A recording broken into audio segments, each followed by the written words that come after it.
Hola, muy buenas tardes, sean todos bienvenidos a este culto vespertino. Esperemos que sea de bendición para usted y para su familia. Cierre los ojos, vamos a ponernos en las manos de Dios para que este culto y todo lo que hagamos el día de hoy sea para honra y gloria de nuestro Dios. Cierre los ojos. Padre, te agradecemos mucho porque tú siempre has sido bueno, porque tú siempre nos traes una palabra a nuestro corazón. Te agradecemos por ello, Padre. Te suplicamos que esta tarde podamos escuchar de ti, podamos escuchar el mensaje que traes para nosotros.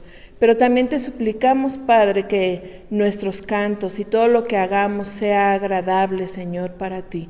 Permite que nuestro corazón sea tomado por tu Espíritu Santo y sea Él el que nos guíe. Gracias, Padre, porque siempre eres bueno con nosotros. En el nombre de Jesús, amén.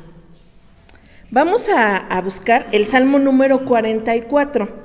El día de hoy la predicación está basada en el Salmo número 44. Vamos a leer solo 3 versículos del 9 al 11. Dice la palabra de Dios: pero nos has desechado y nos has hecho avergonzar, y no sales con nuestros ejércitos. Nos hiciste retroceder delante del enemigo, y nos saquean para sí los que nos aborrecen. Nos entregas como ovejas al matadero, y nos has esparcido entre las naciones. Es tiempo de escuchar la palabra de Dios.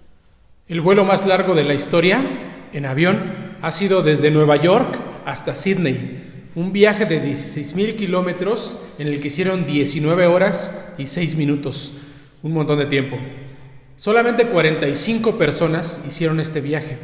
Imagina por un momento, vamos a echar a volar la imaginación y piensa que tú eres una de esas 45 personas y al llegar a la aerolínea te dicen: tenemos 2 opciones para usted.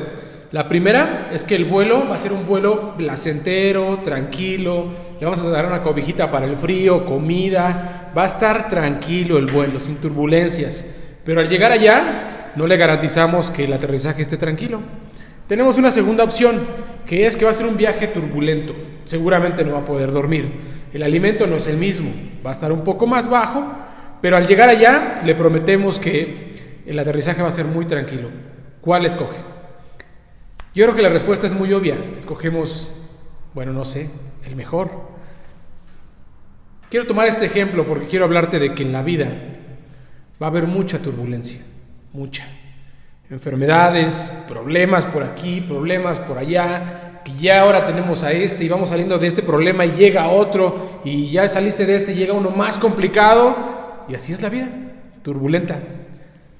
Pero al final, después de toda esa turbulencia, creemos por fe que tenemos un camino preparado, un aterrizaje tranquilo que el Señor nos promete. Y de eso vamos a hablar en esta tarde.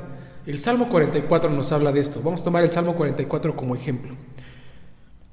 A esta predicación yo le puse el sermón más difícil de predicar. Y te voy a decir por qué. Le puse que es el más difícil de predicar porque esto que te voy a compartir choca con una doctrina que existe hoy en día. ¿Has oído de esa doctrina mal llamada doctrina de la prosperidad? Donde dicen: somos hijos del rey y por lo tanto debemos ser tratados como reyes, con poder, con autoridad, con poder económico, cosas como estas.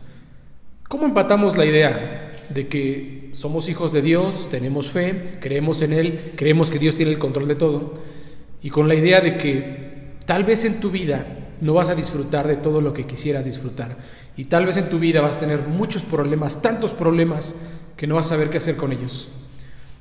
De eso vamos a hablar porque el Salmo 44 nos habla de esto. Esto es el sermón más difícil de predicar. Este salmo empieza con una palabra. En la introducción, en la versión Reina Valera, dice: al músico principal, másquil de los hijos de Coré. Esta palabra másquil significa enseñanza.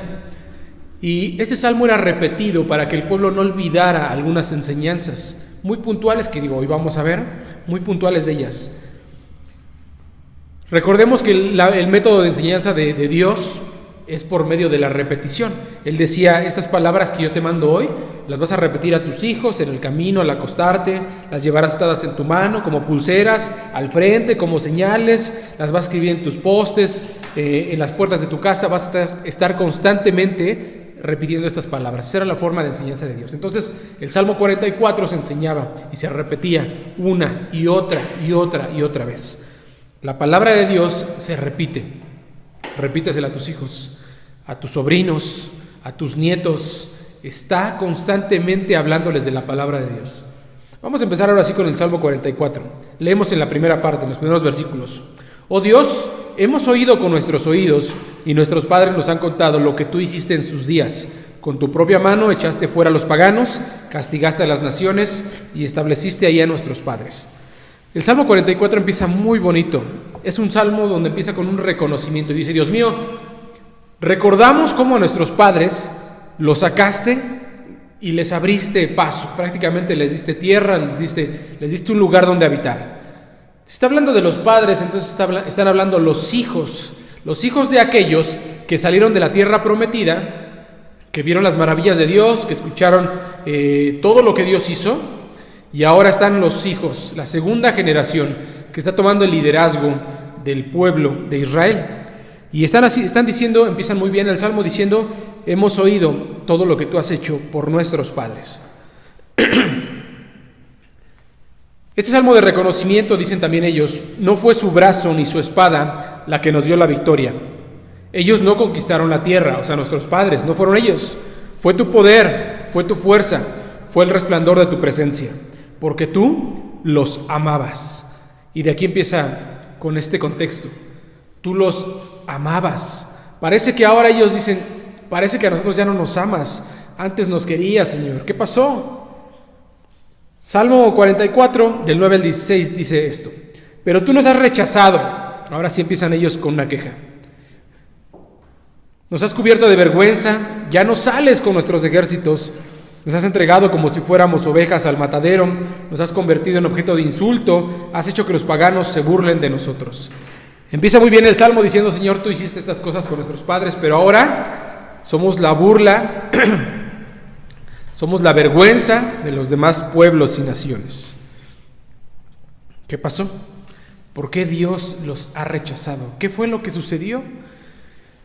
Si situamos este momento conforme lo están describiendo ellos, que son la segunda generación de aquellos que nacieron, de aquellos que salieron de la tierra, salieron de Egipto y tomaron la tierra prometida, tenemos que situar este momento en el libro de Jueces.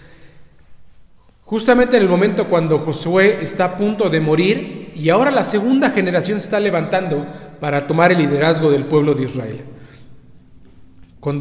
Vayámonos hacia ese punto ahora. Libro de Jueces. El libro de Josué, perdón. Dice la palabra de Dios, Josué capítulo 2, versículo 10. Murieron también todos los israelitas de la época de Josué. O sea, Josué está a punto de morir y dice: todos los demás de su generación murieron. Así los que nacieron, o sea, la nueva generación, no sabían nada del Señor, ni de sus hechos en favor de Israel. Prácticamente todo este libro nos muestra que ellos se olvidan de Dios. Dios les dijo cuando tomaron la tierra prometida: quiero que arrasen con todos los pueblos que viven ahí. No dejen a ninguno, porque si dejan a uno los va a contaminar. Y justamente dice la palabra que ellos vieron un pueblo y lo vieron con poder y dijeron: negociemos con ellos. En vez de que los matemos, que nos paguen impuestos. Y así lo hizo una tribu. Y otra tribu por acá vio también a otros, dijo: tienen buena madera, ¿qué te parece si entonces pedimos impuesto para no matarlos? Y empezaron a permitir que muchos pueblos paganos crecieran. Y eso hizo que con el tiempo el pueblo de Israel empezara a adorar a los dioses de estos y de estos. Todo mal. Y dice la palabra de Dios: los hechos de los israelitas fueron malos a los ojos del Señor y empezaron a adorar a diferentes representaciones de Baal y dejaron al Señor. Si vemos este escenario, podemos entender la razón de por qué Dios los abandonó. Dice la palabra que esta segunda generación que creció se olvidó de Dios y empezaron a adorar a otros dioses y empezaron a tomar malas decisiones. Déjame empezar la primera enseñanza con este punto. Para aquellos que conocen a Dios, o alguna vez escucharon de Él, o alguna vez tuvieron esta buena relación con Dios y asistían a la iglesia y leían su Biblia y entonaban coritos y eran parte integral de la iglesia. Dice la palabra que si tú te alejas, hubiera sido mejor para ti no conocer a Dios, porque la condenación para ti puede ser peor que para aquellos que no lo conocen. Alejarnos de Dios puede representar para nosotros la caída, el principio de nuestro fin. ¿Por qué empieza el inicio de nuestro fin? Déjame darte 3 razones para esto. Número 1, empezamos a dejar o dejamos de tener sabiduría cuando nos alejamos de Dios. Dice la palabra que la sabiduría es un don que Dios nos da. Un don, el don de sabiduría. Y cuando estamos cerca de Dios tenemos esta capacidad de tomar buenas decisiones, adquirir conocimiento para tomar buenas decisiones que nos permitan una vida buena, plena, íntegra. Pero cuando te alejas de Dios, dejas de tomar buenas decisiones porque empiezas a escuchar otras voces de otros lados que no conviene y empiezas a tomar malas decisiones. Hay un análisis muy importante que se hace a la vida de Saúl, donde él empieza a tomar una mala decisión, mala decisión, mala decisión, mala decisión, y es como un vórtice que lo va hundiendo cada vez más hasta que dice la palabra que Dios lo desechó. Imagínate esto, alejado de Dios, empieza a tomar malas decisiones. Además de eso, empiezas a ampliar tu moralidad. Lo que antes para ti no te permitías, lo que antes decías, no, yo me voy a alejar de esto, yo no voy a hacer esto, estas cosas yo no las voy a permitir, tu moralidad se empieza a ampliar cada vez más. Y de repente te empiezas a permitir algunas cosas que obviamente te conducen a algo malo. Dice una frase que me gusta, todo pasa por algo, por pecador, por ejemplo. De repente te permites a ti ver algunas cosas que antes no te permitías, tal vez pornografía. Y eso se va ampliando cada vez más y más y más. Te permites de repente coquetear con algunas cosas que no deberías, con el pecado. Y más y más y más. Y de repente ya estás metido y a tu vida le permites tantas cosas que ya estás metido dentro del mundo, como lo llama la Biblia. Ya eres parte de él, ya te devoró. Te lo permites. Y lo peor no es que te lo permitas a ti. Si tienes hijos pequeños, se los permites a ellos. Y si tienes nietos y familiares que están bajo tu responsabilidad, se los permites a ellos. Y van creciendo cada vez más alejados de Dios, alejados de la moralidad. Además de eso, empiezas a ser víctima de las tentaciones. Dice la palabra en Efesios que el enemigo nos pone las tentaciones enfrente para caer. Y agarrados de Dios, fácilmente, no porque tú lo puedas hacer, sino porque Dios está contigo, las puedes ir esquivando. Esto no me conviene, me alejo, esto no me conviene, me alejo. Pero alejado de Dios, empiezas a caer en una y en otra. Estas tentaciones traen. Yo tengo muchos amigos conocidos en el trabajo y seguramente tú también, que de repente por coquetear con alguien destruyeron su matrimonio. Ya no ven a sus hijos, ya no pagan pensión, ya no les alcanza, problema tras problema tras problema. Otra tentación, caen, otra caen, alejados de Dios. Y como te decía, no es que tú caigas, todos los que están bajo tu resguardo. Hace unos días me llamaba un amigo, un querido amigo que conocí aquí, y me decía, 2, 3 de la mañana, no me acuerdo, préstame dinero. ¿Sabes qué? Me agarró la policía. Pues, ¿qué pasó? ¿Qué pasó? Y él me dice, me agarraron robando. Y me dice el policía que si le doy dinero me va a dejar ir. Préstame dinero. Imagínate este caso de moralidad donde te permites una cosa y otra, hasta que estás metido en un problema inmenso. Alejados de Dios, vamos a caer. No solamente vamos a caer, vamos a sufrir. Estas turbulencias de la vida se van a hacer cada vez mayores y vas a sufrir. No debes de alejarte de Dios. El infierno, por definición, es el lugar donde no está Dios y nadie quiere eso. No lo permitas. Déjame darte una segunda idea. Salmo 44, volvemos a él, versículos 17 y 18. Esto que les ha pasado no fue por haberte olvidado. Están la segunda generación que te decía, los hijos. Y ahora están dando un segundo argumento en el Salmo 44. Y dicen, esto que nos ha pasado no fue por haberte olvidado. No hemos faltado a tu alianza, no hemos pensado en abandonarte, ni hemos dejado tus caminos. Señor, le están diciendo a Dios, Señor, ¿qué pasó? ¿No nos olvidamos de ti? no hemos dejado tus caminos. Y aún así, mal.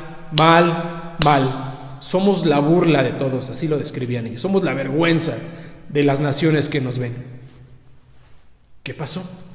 Déjame plantearte una segunda idea. Una muy rápida. De repente hay gente que adora a Dios o se acerca a Dios bajo su propio concepto. En su propio juicio, él lo que está haciendo es correcto, adora a Dios a su manera. Déjame darte nada más un tip muy breve. Para acercarnos a Dios necesitas cumplir con dos cosas. Debes de pedirle al Espíritu Santo que venga a tu vida y te guíe, porque si tú buscas a Dios a tu manera, lo vas a hacer mal. Porque nosotros, dice la palabra, que siempre nos vamos a inclinar hacia el pecado. Y por eso hay tanta gente que busca adorar a Dios a su manera. No a la manera bíblica, a su manera, como Él cree que es. Hay gente que dice, yo no voy a la iglesia porque yo adoro a Dios aquí en mi casa, o yo solito puedo adorar a Dios. Esa es una muy mala interpretación de lo que dice la Biblia. Pablo decía, no te alejes de la iglesia, no dejes de congregarte, no te conviene. Y empiezan a adorar a su manera. Dice la palabra que cuando llegue el juicio, mucha gente le va a decir, Señor, no te adoramos, no echamos fuera demonios en tu nombre, no hicimos esto por ti. Y el Señor les va a decir, nunca los conocí, apártense de mí, hacedores de maldad, porque a su manera quisieron adorar a Dios. Y una de las maneras que debemos de acercarnos a Dios es esta: siempre siguiendo los principios bíblicos, número uno, y siempre que el Espíritu Santo sea el que te guíe para hacer todo de la mejor manera, a la manera de Dios, no a tu manera. Vamos a pensar ahora en esta idea que ellos están comentando. Seguramente algunos de estos que decían, Señor, no te hemos abandonado, tal vez eran gente piadosa y gente que honestamente buscaba a Dios. Siempre que el pueblo de Israel se olvidaba de Dios, dice la palabra que había un remanente. Un remanente en algún momento dice que hasta son 7,000 personas de millones y millones de pueblo. Dice, hay 7,000 personas que no han doblado sus rodillas ante Baal. Siempre había un remanente. Vamos a pensar que este remanente de gente que siempre buscaba a Dios de la manera correcta, que tenía buena relación con Dios, que obedecía a Dios, que era temerosa de Dios, estaba haciéndolo de manera correcta. Y de repente Dios permitía que la pasaran mal. ¿Qué explicación podemos dar aquí? Y ahora sí es el sermón más difícil de predicar. ¿Cómo le explicas a alguien que Dios lo ama, pero que Dios está permitiendo sufrir lo que está sufriendo? ¿Cómo le explicas a Dios? ¿Cómo le explicas a estas personas? ¿Cómo le explicas a estos pastores que se enferman por COVID y que mueren, que Dios los ama y que Dios lo permitió? ¿Cómo le explicas a estos misioneros que van a ser perseguidos y que los van a maltratar? Y no solamente a ellos, a sus hijos y a sus esposas. ¿Cómo les explicas que esto Dios lo permite y Dios los ama? ¿Cómo le explicas a la gente en Chiapas y en Oaxaca que está siendo perseguida por su fe? ¿Cómo le explicas en China, donde no se permite tener una Biblia, que Dios los ama y que Dios no los ha olvidado? Este es el sermón más difícil de predicar, porque requiere de una madurez y un compromiso tal que eres capaz de aceptar lo que venga de Dios, lo que sea que esto sea, aunque no te guste. En la semana lancé una pregunta ahí en Facebook. Solamente una persona me contestó, porque en realidad yo pienso que no es una respuesta fácil. Yo decía, ¿por qué Dios permitía que Pablo lo trataran de esta manera? Déjame describirte cómo trataban a Pablo.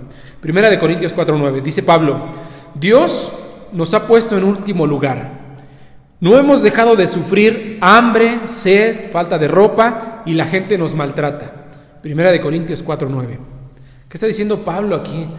Yo he tenido hambre, sed, la gente me maltrata, Dios me puso en último lugar. ¡Wow! Segunda de Corintios 11:23. Dice Pablo, me han encarcelado, he sido azotado, he estado en peligro de muerte, me castigaron con muchos azotes, 3 veces me apalearon, una me apedrearon, he estado a punto de ahogarme, me he visto en peligros en ríos, con ladrones, me he quedado sin dormir, he sufrido hambre, sed, muchas veces no he comido, he sufrido por el frío y por falta de ropa. Fíjate cómo lo describe Pablo.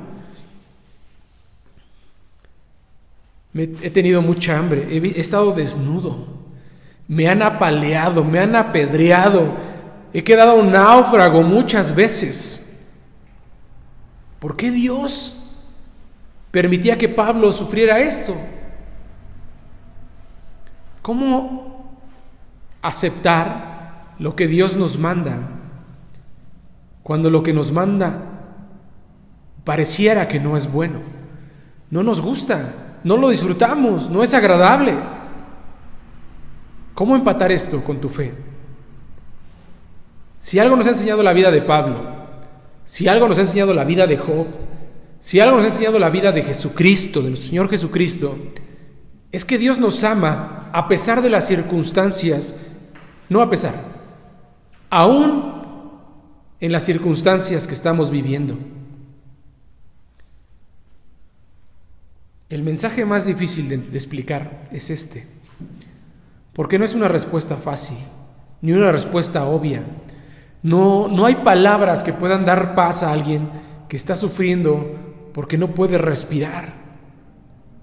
No hay paz que yo pueda transmitir a alguien que está siendo apedreado o apaleado. Dice la historia que la esposa de Pedro, cuando la mataron, Pedro observaba y dice que él le gritó mientras veía cómo la mataban: acuérdate del Señor, acuérdate del Señor. Qué duro debe de ser poder dar un mensaje de estos cuando alguien está viviendo un momento sumamente complicado, sumamente doloroso. Este es el sermón más difícil de predicar. Déjame compartirte, y espero que esto, el Espíritu Santo hable a tu vida y te permita entender cuando estés en medio del dolor, del sufrimiento, de estas cosas duras que estamos comentando. Dios te pueda traer paz. Tenemos que entender, hermanos, número uno, que Dios es soberano. Dios hace lo que quiere, cuando quiere, con quien quiere. Si Dios dispone a hacer de nosotros algo que no nos agrada, Dios lo va a hacer, no te va a preguntar. Lo va a hacer. Tenemos la garantía de que dice su palabra que Dios no te va a permitir sufrir algo que no puedas soportar. Y aún en medio de esto, Dios te ama. Dios te ama. Segunda idea. Esta vida, hermanos, que estamos viviendo aquí, con cada respiración,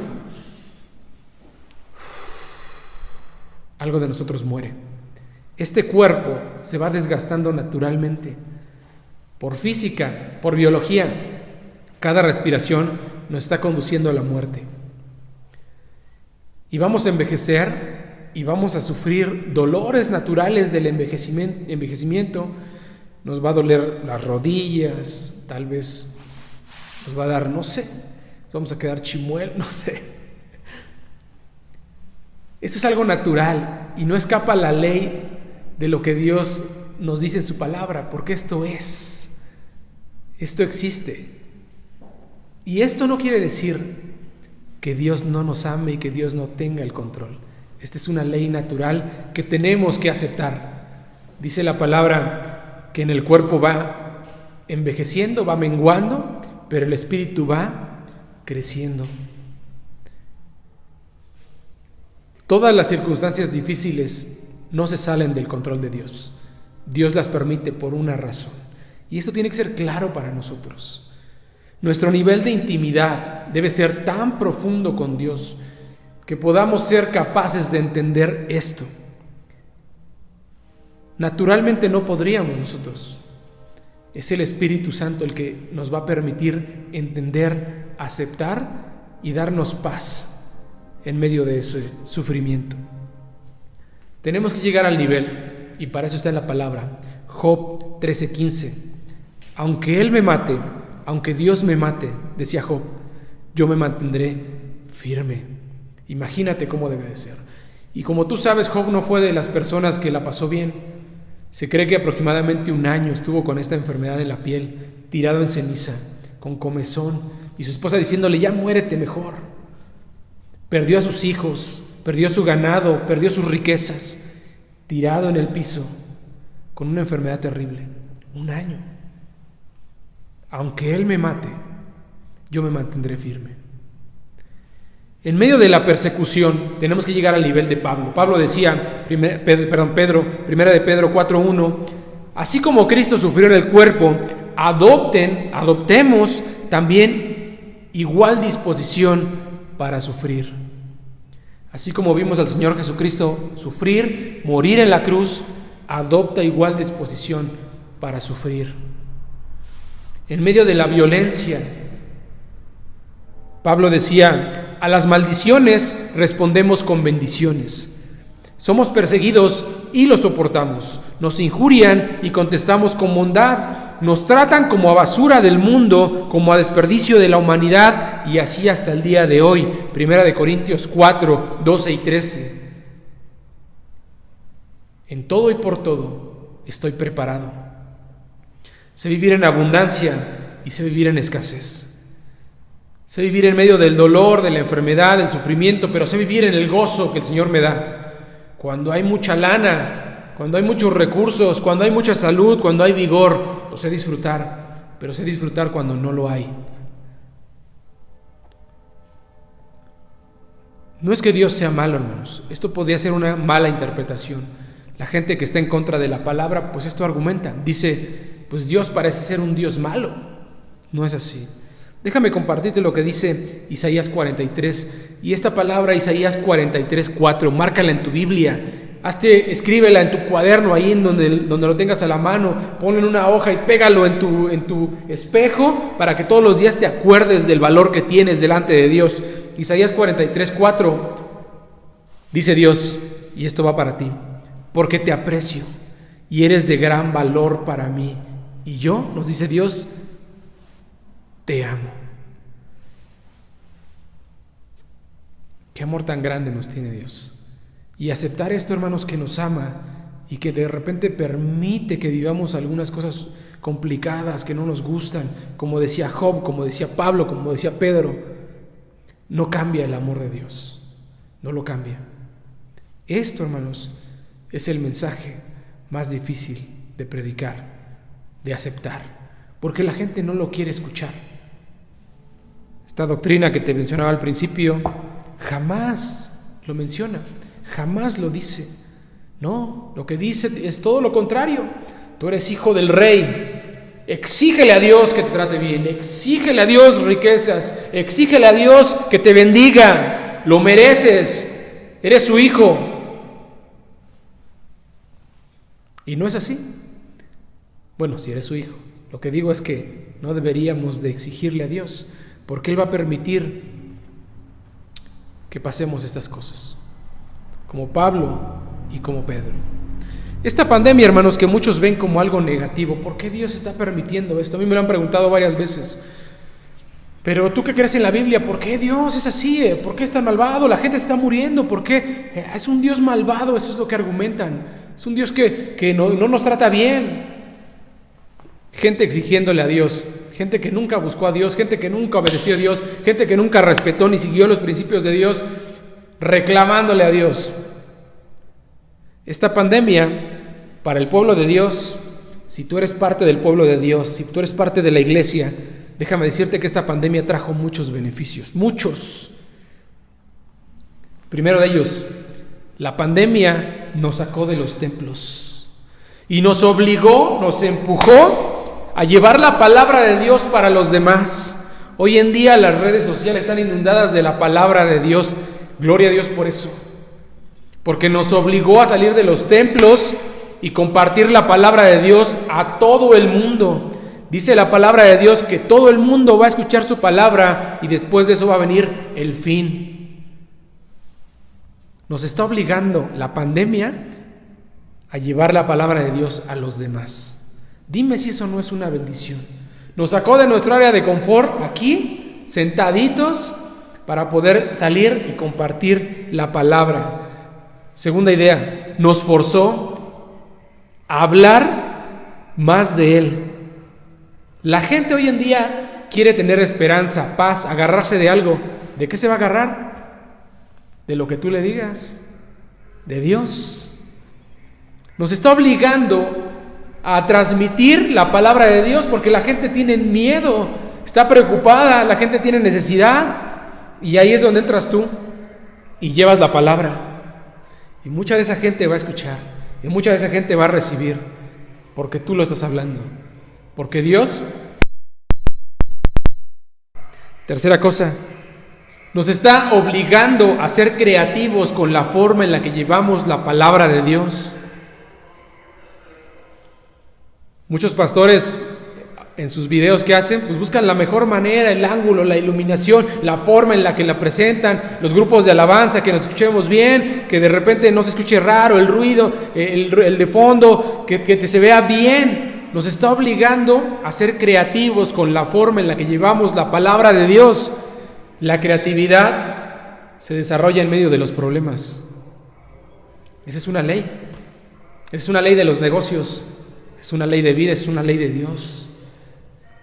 Hermanos, esta pandemia, por negativa que parezca, por dolorosa que parezca, y digo dolorosa porque yo sé que muchos hermanos están sufriendo de enfermedad, porque yo sé que muchos hermanos, muchos pastores han muerto, hermanos han muerto por esta pandemia, por esta enfermedad, COVID-19, yo lo sé. Pero hermanos, nada se le escapa a Dios. Eso no cambia el amor que Dios nos tiene. Esto cumple un propósito que Dios tiene para nosotros. Yo no sé cuál sea el propósito para tu vida, pero yo estoy seguro de que si tú buscas a Dios en la intimidad y le preguntas, Él te lo va a decir. Para esto estás sufriendo, para esto. Aún en medio del dolor, Dios te ama. Eso quiero que se te quede muy claro. Dios te ama. Dios me ama a mí. Este vuelo, tomando el primer ejemplo, va a ser muy complicado. Va a traer mucha turbulencia, mucho dolor, mucho miedo. Pero el aterrizaje, hermanos, va a ser muy tranquilo. Es una garantía que Dios nos da. La vida que vivamos aquí en la tierra, como dice la palabra, 120, los más robustos, 80, 70, 60, los años que vivas aquí, hermanos, no se van a comparar con la eternidad que vamos a estar viviendo con Dios. Confía en Él. Dios te ama. Y espero que este mensaje, que es difícil de compartir, cuando tengas problemas, lo recuerdes. Yo te amo, dice el Señor. Eres de gran valor para mí. No lo olvides. Que Dios te bendiga.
Señor, lo que es bueno y lo que pide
Ya hemos escuchado la palabra de nuestro Dios, ya hemos cantado y ahora es el tiempo de ofrendar y de darle a Dios lo que es de Dios. Cierre sus ojos, vamos a consagrar estas ofrendas.